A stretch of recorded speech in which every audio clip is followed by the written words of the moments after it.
Oke, kali ini kita akan membahas mengenai GGL induksi akibat perubahan luas kumparan. GGL atau gaya gerak listrik adalah gaya yang menyebabkan elektron pada kawat bergerak dan menghasilkan arus listrik terjadi pada ujung-ujung kumparannya. Rumus GGL induksi yaitu sebagai berikut ini. Itu epsilon sama dengan min N dikali delta flux per delta T. Dimana flux rumusnya yaitu B kali A dikali cos A. Maka bisa kita masukkan ke dalam rumus GGL menjadi min N kali delta kali B kali A cos A per delta T. Dengan epsilon sama dengan GGL induksi, satuannya volt. Delta flux yaitu perubahan flux magnet, satuannya Weber. N jumlah lilitan, B medan magnet, satuannya Tesla. Kemudian A luas penampang, satuannya meter persegi. Kemudian delta T yaitu selang waktu, satuannya S atau second. GGL induksi dipengaruhi oleh perubahan flux, di mana perubahan flux yang positif atau semakin besar akan membuat GGL induksi semakin kecil. Sementara perubahan flux negatif atau semakin kecil, maka GGL induksi akan semakin besar.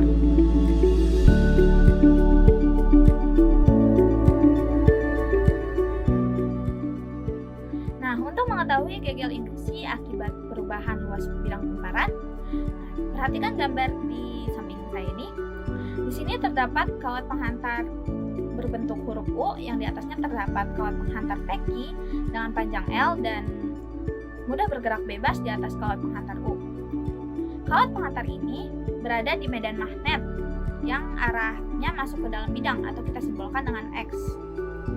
Kemudian apabila kawat penghantar peki ini kita geser ke arah kanan dengan kecepatan V, maka akan menyebabkan perubahan luas bidang kumparan, yang mana luasnya akan menjadi semakin besar. Kita misalkan, kawat peki ini bergeser ke kanan dalam selang waktu dt sejauh ds. Maka kita akan memperoleh rumus pertambahan luas persatuan waktu atau dA per dt sama dengan L kali ds per dt. Kenapa bisa diperoleh rumus tersebut? Kita lihat di sini, kalau bentuk kumparannya seperti segi empat, maka luasnya itu sisi lebar dikali sisi panjang. Sisi lebarnya di sini yaitu dari bidang kumparannya sendiri, dan sisi panjangnya yaitu jarak perpindahan kawat, sehingga diperoleh L kali ds per dt. Kemudian ds per dt ini rumusnya sama dengan rumus kecepatan, maka bisa kita ubah ds per dt ini menjadi V. Maka diperoleh rumus pertambahan luas persatuan waktu atau dA per dt sama dengan L kali V. Rumus GGL induksi akibat perubahan luas kumparan.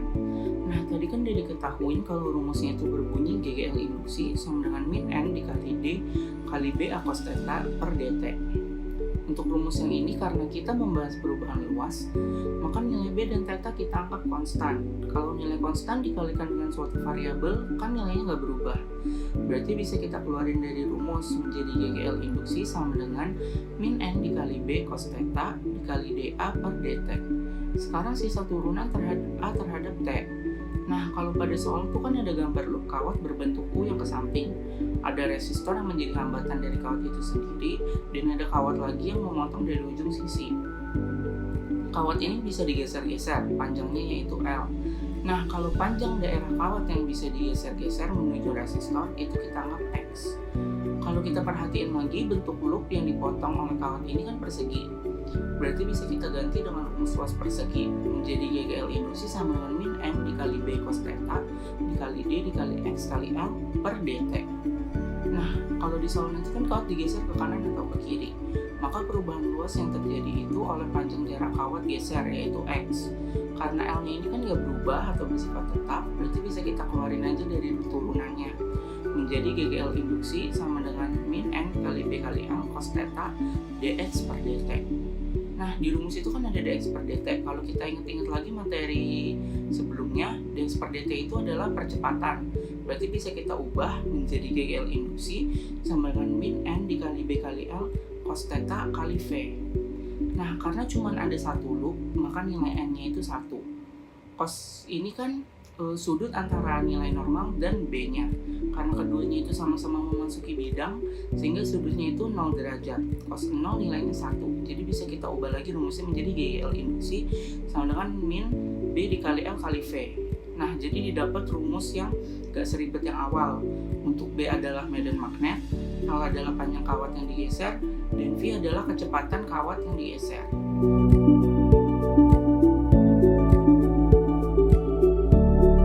GGL induksi perubahan luas bidang kumparan memiliki satu penerapan, yaitu generator pembangkit listrik. Generator dalam pembangkit listrik ini akan memutarkan lilitan kawat mengelilingi magnet sehingga menghasilkan arus listrik pada lilitan kawat. Yang berperan di sini bukan hanya medan magnet, tapi ada juga luas bidang kumparannya dan juga sudut serta kecepatan sudut.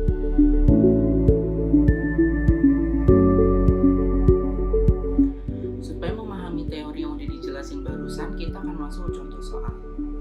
Batang konduktor yang panjangnya 80 cm berputar dengan frekuensi 5 Hz di dalam medan magnetik 0,3 T. Pertanyaannya yaitu besar GGL induksi yang terjadi pada batang konduktor tersebut. Nah, kan konduktornya berputar satu kali, maka luas yang dicakup adalah A sama dengan PR kuadrat, atau bisa kita tulis juga A sama dengan PL kuadrat. Jumlah lingkarannya yaitu 1, sehingga rumus yang dipakai untuk soal ini adalah GGL sama dengan N dikali B delta A per delta T. Kan tadi udah diketahui kalau N-nya itu bernilai 1 dan A-nya itu bisa kita ubah menggunakan PL kuadrat. Rumusnya kita tulis GGL sama dengan B dikali PL kuadrat per T. Nah, kemudian didapat rumusnya GGL sama dengan B dikali F dikali L kuadrat. Sebelum kita masuk ke perhitungan, kita ubah dulu panjang kawatnya yang dari 80 cm jadi ke meter, jadi 0,8. Nah, sekarang tinggal kita masukin angkanya, jadi GGL sama dengan BF B dikali L kuadrat. GGL sama dengan 3,14 dikali 5 dikali 0,3 dikali 0,8 kuadrat. GGL sama dengan 3 volt. Contoh soal yang kedua. Sebuah batang penghantar berputar sebanyak 10 putaran per detik dalam sebuah medan magnet sebesar 1,8 Tesla. Dengan besar GGL induksi sebesar minus 5 volt, tentukan panjang batang penghantar. Jadi karena soal ini secara konsep 11-12 dengan soal sebelumnya, kita akan menggunakan rumus dan konsep yang sama dengan memperhatikan sistem persamaan linear satu variabel. Jadi kita masukkan saja rumusnya. E yang menandakan GGL induksi sama dengan minus P BF L kuadrat. Di sisi kiri ada minus 5, di sisi kanan ada P yaitu 3,14 dikali 1,8 kali 10 dan dikali L kuadrat.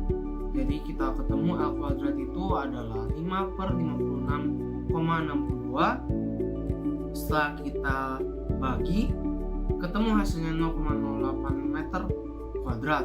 Nah, ini belum diakarkan, jadi kita akarkan dulu. Setelah kita akarkan, maka ketemu hasilnya L sama dengan 0,29 meter atau 29 cm.